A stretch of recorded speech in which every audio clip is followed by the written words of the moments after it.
सर्वसामान्यांच्या हक्काचा आवाज जागर जनस्थान। आत्मा मालिक हॉस्पिटल तर्फे दिनांक 1 डिसेंबर 2024 पासून आरोग्य तपासणी शिबिर सुरू करण्यात आले। या शिबिरात रुग्णांसाठी अनेक प्रकारच्या तपासण्या आणि उपचार हे सवलतीच्या दरात उपलब्ध आहे। शिबिर 21 जून 2025 जागतिक योग दिनापर्यंत चालणार असून 35,000 रुग्णांपर्यंत शिबिर पोहोचवण्याचे उद्दिष्ट आहे। हॉस्पिटलमध्ये अनेक सुविधा उपलब्ध आहे, तसेच एक्स-रे, सिटी स्कॅन, सोनोग्राफी, 4 अत्याधुनिक operation theatre, cath lab, dialysis machine, फुफ्फुस, मेंदू, किडनी व हृदयविकारासंबंधी सर्व सुविधा हॉस्पिटलमध्ये उपलब्ध आहे। 100 खाटांचे मल्टी स्पेशालिटी हॉस्पिटल। या सर्व गोष्टींचा नागरिकांनी या संधीचा लाभ घ्यावा असे आवाहन। शिर्डीतील वाढती गुन्हेगारी रोखण्यासाठी माजी खासदार सुजय विखे पाटील यांच्या अध्यक्षतेखाली बुधवारी दिनांक 12 फेब्रुवारी रोजी शिर्डीतील शासकीय विश्रामगृह येथे महत्त्वपूर्ण बैठक पार पडली आहे। शिर्डीतील वाढती गुन्हेगारी रोखण्यासाठी माजी खासदार सुजय विखे पाटील यांच्या अध्यक्षतेखाली बुधवारी शिर्डीतील शासकीय विश्रामगृह येथे महत्त्वपूर्ण बैठक पार पडली आहे। या बैठकीला शिर्डी ग्रामस्थ, पोलीस प्रशासन आणि महसूल विभागाचे अधिकारी उपस्थित होते। या बैठकीत तब्बल 7 कलमी कार्यक्रम राबवला जाणार असल्याची माहिती माजी खासदार सुजय विखे यांनी दिली आहे। या संदर्भात प्रसार माध्यमांशी संवाद साधताना सुजय विखे पाटील यांनी सांगितलं की रात्री 11 वाजेनंतर शिर्डीमधील सर्व व्यवसाय पूर्णपणे बंद राहतील। अगदी चहाचं दुकान देखील खुलं राहणार नाही। रात्री 11:30 नंतर शिर्डीत विनाकारण रस्त्यावर फिरण्यास असणार मनाई असेल। जर कोणी नियमांचं उल्लंघन केलं तर त्यांच्यावर कठोर कारवाई करण्यात येईल। शिर्डीत एका प्रकारे संचारबंदीचाच फॉर्म्युला राबवणार जाणार आहे। शिर्डी ग्रामस्थ ट्रस्ट स्थापन करण्यात येणार असून त्या अंतर्गत शिर्डी नगर परिषद हद्दीतील सरकारी जागेतील सर्व मंदिरं ताब्यात घेतली जातील। खंडोबा मंदिर, हाजी अब्दुल्ला बाबा समाधी, लक्ष्मी आई मंदिर, मारुती शनी गणेश मंदिर आणि इतर मंदिरांचे खासगी ट्रस्ट बरखास्त करण्यात येतील। तसंच शिर्डीत बाहेरून येणाऱ्या व्यावसायिकांवर देखील कारवाई करण्यात येणार असून स्थानिकांना रोजगार उपलब्ध होत नसल्याच्या तक्रारीवरून हा निर्णय घेण्यात आल्याचं सुजय विखे पाटील यांनी सांगितलंय। काय बैठक पार पडली आज ग्रामस्थांबरोबर, काय चर्चा झाली? मुळात शिर्डीमध्ये ग्रामस्थांनी ज्या पद्धतीने वाढते गुन्हेगारीचा प्रश्न उपस्थित केला त्यावर प्रशासनाने कारवाई सुरू केलेली होती। आठवड्याभरात चांगल्या पद्धतीने कारवाई झाली। ती कारवाई होऊन कालची जी घटना घडली ही व्यक्तिगत वादातून आणि 2 महिन्यापूर्वी किंवा 1.5 महिन्यापूर्वी झालेल्या घटनेला कुठेतरी पुनर्वृत्ती त्याची करण्यात आली आणि हा एकाच समाजामधल्या 2 परिवारामधला वाद होता जो समोर आला। ही घटना अगोदरच्या घटनेसारखी नव्हती, पण तरी सुद्धा आपण केलेल्या कारवायांवर अधिक अजून प्रबळ कारवाई करण्याच्या दृष्टिकोनातून माननीय SP साहेबांनी एक 8 लोकांचं स्पेशल पथक शिर्डीसाठी तयार केलं। त्याची ऑर्डर ॲडिशनल SPच्या माध्यमातून आता निघाली असेल संध्याकाळी। हे पथक लोकल क्राईम ब्रांचच्या अंडर काम करेल, शिर्डीमध्ये स्थायी राहील आणि जेवढे गुन्हेगार आज ज्यांच्यावर गुन्हे दाखल आहेत त्या सगळ्यांचा राऊंडअप घेणे, ज्यांच्यावर वेपनचे गुन्हे दाखल आहेत त्यांची चौकशी करणे, कुठलाही तडीपार व्यक्ती शिर्डीमध्ये नाही ना, असं एक स्पेशल पथक तयार करून आपण आता पुढची कारवाईला सामोरे जात आहोत। अनेक गोष्टी ग्रामस्थांनी देखील सुचवलेल्या आहेत। 11:30 किंवा 11 नंतर पूर्णपणे आस्थापना बंदीची घोषणा आपण आता करतो आहोत। यानी की 10:30ची आरती संपल्यानंतर 11 वाजेनंतर शिर्डी पूर्णपणे बंद केली जाईल असं प्रकटन आपण उद्यापासून पुढचे 4 दिवस रिक्षामार्फत सगळ्या ग्रामस्थांना कळवतोय। काही शिर्डीमध्ये एरियाज आयडेंटिफाय केलेत ज्यामध्ये 11:30 नंतर रस्त्यावर कोणीही व्यक्ती त्या ठिकाणी चालताना दिसला तर त्याला त्या ठिकाणी विचारणा करून अटक केली जाईल। जो कोणी त्यामध्ये म्हणजे अति व्यवस्थित सेवा असेल, कोणी हॉस्पिटलला चालला असेल त्याला त्याचा पुरावा द्यावा लागेल। हे करणं काळाची गरज आहे की कोणीही व्यक्ती जो कारण नसताना रस्त्यावर फिरतो, जरी तो ग्रामस्थ असला पण कारण नसताना रस्त्यावर फिरतो, त्यांच्यावर देखील आता आळा घालायचा निर्णय झाला। असे अनेक निर्णय झालेत। मला असं वाटतं की पुढच्या 10 दिवसामध्ये तुम्हाला त्याचा परिणाम अधिक चांगला दिसेल। बऱ्यापैकी कारवाया पोलिसांच्या चालू आहेत आणि यापुढे देखील पोलीस कारवाई करून स्वच्छ शिर्डी अभियान जो आपण हाती घेतलेला आहे त्याला आज अजून गती मिळायचा निर्णय आम्ही सगळ्यांनी मिळून केला. दादा तुम्ही सांगितलं की जे काही संचारबंदी आपण म्हणू शकत नाही, ही आस्थापना बंदी आहे. व्यवस्थापन म्हणजे काय? हॉटेल बंद होणे. हॉटेल हे 11:30 वाजता 11 ते 11:30 मध्ये बंदच झाले पाहिजेत आणि हा निर्णय ग्रामसभेत झालेला आहे. हा काय सुजय विखेचा निर्णय नाही. आणि विरोध करणारे कोण आहेत? शिर्डी सोडून बाहेरचे विरोध करणाऱ्या माणसाला अधिकार नाहीये. शिर्डीच्या लोकांनी त्यांचा निर्णय स्वतः घ्यायचा निर्णय घेतला. शिर्डी ग्रामस्थ म्हणतील तोच निर्णय अंतिम राहील. बाहेरच्या माणसांनी शिर्डीच्या ग्रामस्थांच्या विरोधात जाऊन इकडे सल्ला द्यायची आवश्यकता नाही. त्याचं ऐकलं जाणार नाही. इथं तेच होईल जे ग्रामस्थ पाहतात. आता तुम्ही पहा, प्रसादालयाचा निर्णय घेतल्यामुळे तुम्ही आज अधिकृत आकडा आम्ही जाहीर करणार आहोत. आता मी एक आठवडा थांबलोय. रोज 10,000 लोक कमी झालेत जेवायचे. 10,000. म्हणजे मी जेव्हा बोललो पूर्ण महाराष्ट्रामध्ये माझं हसू करण्यात आलं, माझ्यावर टीका टिप्पणी झाली. आणि आपण जेव्हा दर्शन रांगेतून निघणाऱ्या साई भक्ताच्या हातात पास द्यायला लागलो, रोजचे 10,000 लोक कमी झालेत.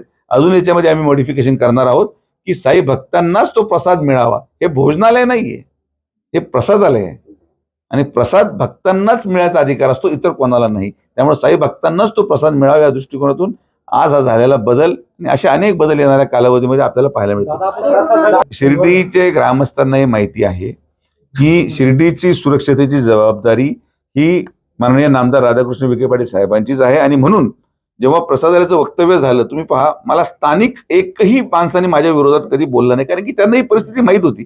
आणि मी नेहमी म्हणतो, महाराष्ट्र माझ्याबद्दल काय विचार करतो यापेक्षा मी ज्या लोकांच्या जीवावर आज एवढा मोठा झालो ते लोक काय विचार करतात हे मला जास्त महत्वाचं आहे. आणि म्हणून मला आनंद आहे की हे निर्णय घेतल्यानंतर कालांतराने का होईना लोकांना ते फरक जाणवला. आम्ही रितसर आकडा अजून एक मी जसं म्हटलो या सॅटर्डे संडेला कव्हर झाल्यावर 15 दिवसाचा आकडा देऊ की किती संख्या कमी झाली. आता तुर्तास आमची माहिती 10,000ची आहे.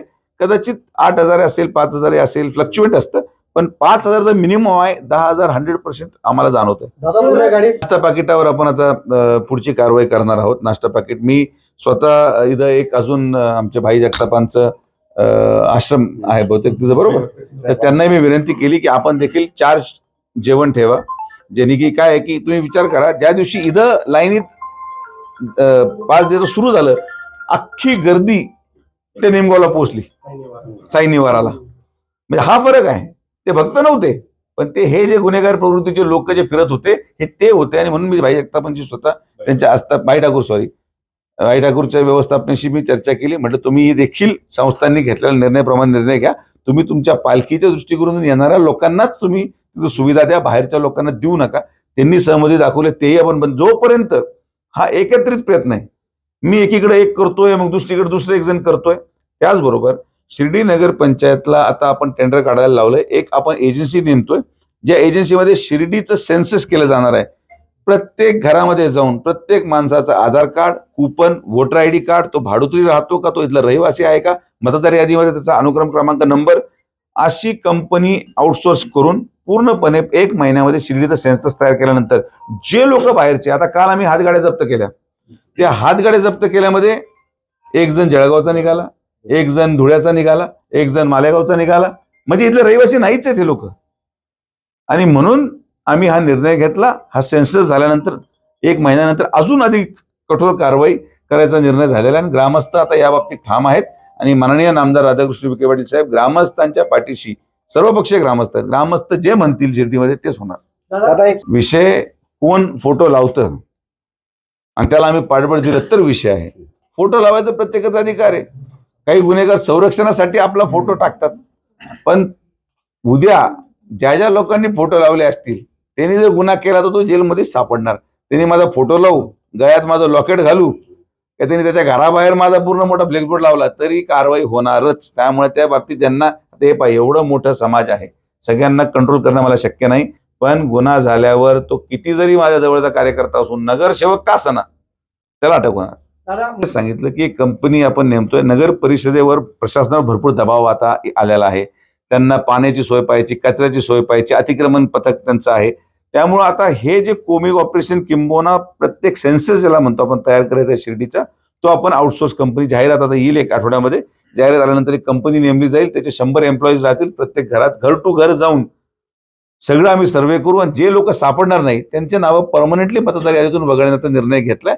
हा निर्णय अगोदर पण घेतला गेला होता, पण दुर्दैवाने नगरपालिका ओव्हरबर्डन असल्यामुळे हे काम आम्ही करू शकलो नाही, म्हणून हा कंपनी आउटसोर्स करून निर्णय आम्ही केला आहे. ते अनेक असे मंदिर आहेत शिर्डी परिसरामध्ये जे त्याच्यावर ट्रस्ट आहे, मात्र ते मंदिर नगरपालिका किंवा शासकीय जागेवर बांधले गेलेत आणि म्हणून असा निर्णय झाला की जेवढे मंदिरं शिर्डीच्या लगत आणि शिर्डीमध्ये म्हणजे नगरपंचायती हद्दीतच जे शासकीय जागेवर आहे, मग ती जागा नगरपंचायतची असो महाराष्ट्र शासनाची असो, या सगळ्या मंदिरांचे एक्झिस्टिंग ट्रस्ट बरखास्त केले जातील आणि सगळ्या मंदिरांचं एक सिंगल ट्रस्ट करून याचं पूर्ण आलेला इन्कम, याचा आउटपुट, याचा आस्थापना खर्च आणि शिर्डीच्या विकासासाठी त्या पैशाचा वापर व्हावा असं ग्रामस्थांची मागणी होती आणि मला वाटतं महिन्याभरात ते ट्रस्ट फॉर्मेशनची प्रक्रिया आम्ही सुरू करू.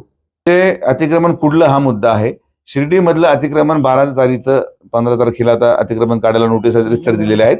11 नंबर चारी जी आहे त्याची नैसर्गिक परिस्थिती वेगळी आहे. आज 12 नंबर चारीचा जेव्हा सर्वे केला तर 8 अवैध दारू बनवणारे दुकानं आम्हाला सापडली. तर मग तिथे पुन्हा चारी मोकळीच केली जाणार.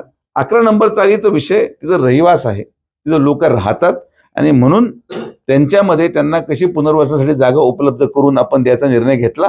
पण जी जागा आपण देत होतो तिथं ग्रामस्थांचा विरोध ग्रामसभेमध्ये झाला की आम्हाला हे लोक इथं नको, म्हणून त्या संदर्भात मीटिंग होती.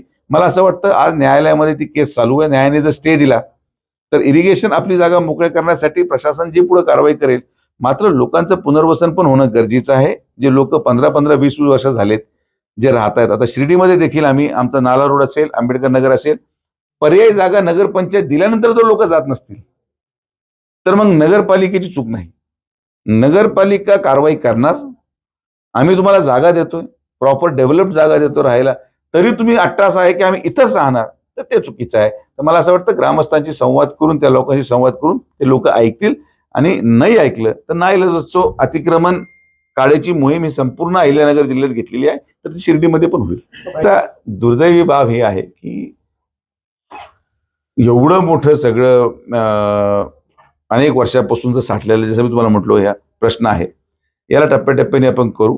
संस्थांच्या व्यवस्थेमध्ये जे कर्मचारी असतील किंवा जे लोक सिक्युरिटीची जबाबदारी ज्यांची असेल ती खरं मंदिर परिसरातली जबाबदारी त्यांची आहे. आता बाहेर येऊन लोक त्रास देतात किंवा हे जे बाहेरचे लोक आलेले आहेत जे अतिक्रमण करतात, यावर आता जेव्हा पूर्ण कारवाई होईल मग आपण संस्थांच्या संरक्षण विभागाशी संलग्न राहून पुढची कारवाई करू. पण सध्याची कारवाई ही पोलीस प्रशासन, शिर्डी नगरपंचायत प्रशासन आणि महसूल प्रशासन हे मिळून करत आहे. याच्यामध्ये सध्या संस्थांचा सहभाग आपण घेत नाही. जागर जनस्थानसाठी प्रतिनिधी हेमंत शेजवळ, शिर्डी.